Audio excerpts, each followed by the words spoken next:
സൗഹൃദങ്ങളുടെ കഥ എപ്പോഴൊക്കെ സിനിമയാക്കിയിട്ടുണ്ടോ അപ്പോഴൊക്കെ പ്രേക്ഷകർ അത് ഏറ്റെടുത്തിട്ടുണ്ട്.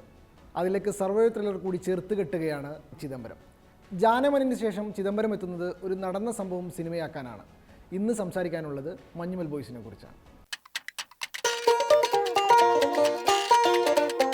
മനുഷ്യരകപ്പെട്ടു പോകുന്ന സന്ദർഭങ്ങളെ ഇച്ഛാശക്തി കൈമുതലാക്കി മറികടക്കാനുള്ള ശ്രമം യഥാർത്ഥ ജീവിതത്തിലും സ്ക്രീനിലും വലിയ രീതിയിൽ പ്രചോദിപ്പിക്കുന്ന ഒന്നുകൂടിയാണ്. അതുകൊണ്ടാണ് ഈ ജോണർ ചിത്രങ്ങൾക്ക് ലോക സിനിമയിൽ തന്നെ സ്വീകാര്യത ലഭിക്കുന്നത്. പക്ഷെ മലയാളം ഇത് അങ്ങനെ കൈവെക്കാറില്ല.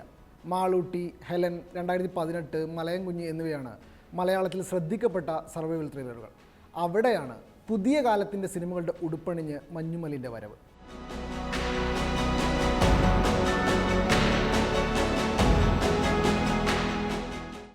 നമുക്കറിയാം ആ കഥ.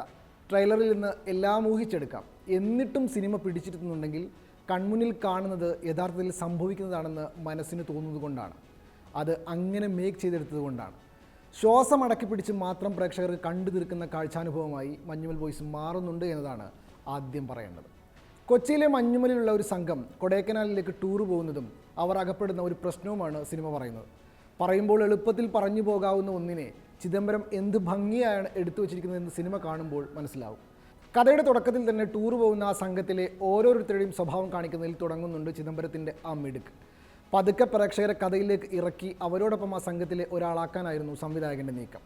അങ്ങനെ സംഭവിച്ചാൽ മാത്രമേ പിന്നീട് നടക്കാൻ പോകുന്നതിൽ പ്രേക്ഷകനെ കൂടി ഉൾപ്പെടുത്താനാവൂ എന്ന് എഴുത്തുകാരനായ സംവിധായകന് നല്ലതുപോലെ അറിയാം. കാരണം അവിടെ അകപ്പെട്ടു പോയാൽ പ്രേക്ഷകന് പുറത്തു വരാനാവില്ല. അകപ്പെടുത്താനുള്ള എല്ലാം സംവിധായകൻ ചെയ്തു വച്ചിട്ടുമുണ്ട്. വെറുതെ ഒരു സർവൈവൽ ത്രില്ലർ എന്നതിനപ്പുറം മഞ്ഞുമൽ ഒരു സൗഹൃദത്തിൻ്റെ കഥയാണ്. ഇന്ത്യൻ സിനിമയിൽ സുഹൃത്ത് ബന്ധം പ്രധാന ലെയറാക്കി മികച്ച രീതിയിൽ കഥ പറഞ്ഞ ചിത്രങ്ങളെല്ലാം ബോക്സ് ഓഫീസ് വിറപ്പിച്ച ചരിത്രമേ ഉള്ളൂ. മലയാളിക്ക് എളുപ്പത്തിൽ കണക്റ്റ് ആവുന്ന ക്ലബ്ബും അതിലെ നിശ്ചിത അംഗങ്ങളും അവരുടെ വർഷത്തിലെ 2-3 തവണയുള്ള ടൂർ പോലുമൊക്കെയാണ് ചിദംബരം കഥയുടെ പുറം തോടായി വെച്ചിരിക്കുന്നത്. കാണുന്ന പ്രേക്ഷകന് എളുപ്പത്തിൽ തങ്ങളടങ്ങുന്ന സംഘം തന്നെയല്ലേ ഇതെന്ന് തോന്നിപ്പോവുകയും സിനിമക്കുള്ളിലേക്ക് ഇറങ്ങാനാവുകയും ചെയ്യും. മഞ്ഞുമലിൻ്റെ പോസിറ്റീവുകളിൽ ഏറ്റവും ആദ്യം എല്ലാവരും പറയുക അത് അത്രയും വിശ്വസനീയമായി ഒരുക്കി എന്നതാണ്. അതിന് ചിദംബരത്തെ സഹായിച്ചത് ഛായാഗ്രാഹകനും കലാസംവിധായകനുമാണ്. കൊടൈക്കനാലിൻ്റെ ഭംഗിയും വന്യതയും ദൃശ്യങ്ങളിൽ മിന്നി മറയുന്നുണ്ട്. ഗുണ കേവിൻ്റെ ഭീതിതമായ അന്തരീക്ഷം ടോപ്പ് ക്ലാസ് മികവോടെ തന്നെ അവതരിപ്പിച്ചിട്ടുണ്ട്. പല സീനുകളും എങ്ങനെയാവും ചിത്രീകരിച്ചിരിക്കുക എന്ന് സിനിമ കഴിഞ്ഞാലും പ്രേക്ഷകർ ആലോചിച്ച് ഒരു വഴിക്കാവും. മലയാളത്തിൽ അടുത്തിറങ്ങിയതിൽ വെച്ച് ഏറ്റവും മികച്ച ആർട്ട് വർക്കുള്ളതും മഞ്ഞുമലിലാണ്. അങ്ങനെ ഉണ്ടാക്കി വെച്ചിട്ടുണ്ട്. തിയേറ്റർ കാഴ്ചാനുഭവം പ്രേക്ഷകന് അതിൻ്റെ തന്നെ അർത്ഥത്തിൽ കൊടുക്കുന്നത് അജയൻ ചാലിശ്ശേരി എന്ന കലാസംവിധായകൻ്റെ ആ മികവ് കൊണ്ട് തന്നെയാണ്. ഇനിയുള്ള പേര് പറയണോ വേണ്ട, സുഷിൻ ശ്യാം. അത് എന്ത് തീയായിരിക്കുമെന്ന് പ്രതീക്ഷിക്കാവുന്നതല്ലേ. ആ പ്രതീക്ഷകൾക്ക് മുകളിൽ നൽകിയിട്ടുണ്ട് സുഷിൻ. സൗഹൃദത്തിൻ്റെ സന്ദർഭങ്ങളിൽ, യാത്രയുടെ മൂഡിൽ, അകപ്പെട്ടു പോകുന്ന ഭീതിയെ, അങ്ങനെ സന്ദർഭങ്ങളെ പ്രേക്ഷകരിലേക്ക് അരിച്ചിറക്കുന്നത് സുഷിൻ്റെ സ്കോർ കൊണ്ടാണ്. സർവൈവൽ ത്രില്ലർ എടുത്ത് പ്രേക്ഷകന് സീറ്റ് എഡ്ജിലെത്തിക്കുക എന്നത് ചെറിയ ടാസ്ക് അല്ല. ഒന്ന് പാളിയാൽ തീർന്നു. കഥാപാത്രങ്ങൾ അനുഭവിക്കുന്ന മാനസിക പിരിമുറുക്കത്തിലൂടെയാണ് അവർ അകപ്പെട്ടു പോയ ഭീകരാവസ്ഥ പ്രേക്ഷകനുമായി കണക്റ്റ് ആവുക. അതിന് അങ്ങനെയുള്ള അഭിനേതാക്കൾ വേണം.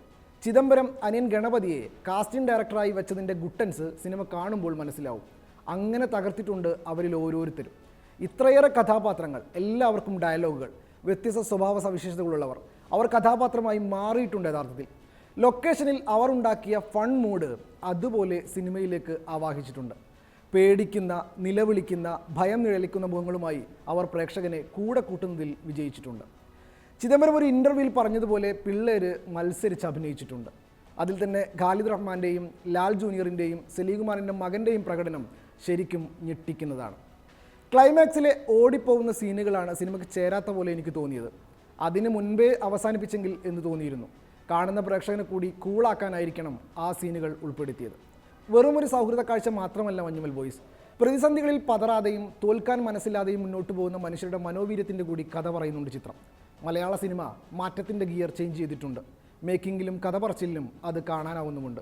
ആഗോള സിനിമകളോട് കിടപിടിക്കുന്ന തരത്തിലുള്ള കണ്ടന്റുകൾ നമ്മുടെ മലയാളത്തിൽ നിന്നും ഉണ്ടാവുന്നുണ്ട്. ആ പട്ടികയിൽ മഞ്ഞുമൽ ബോയ്സിനെ പെടുത്താനാണ് എനിക്കിഷ്ടം.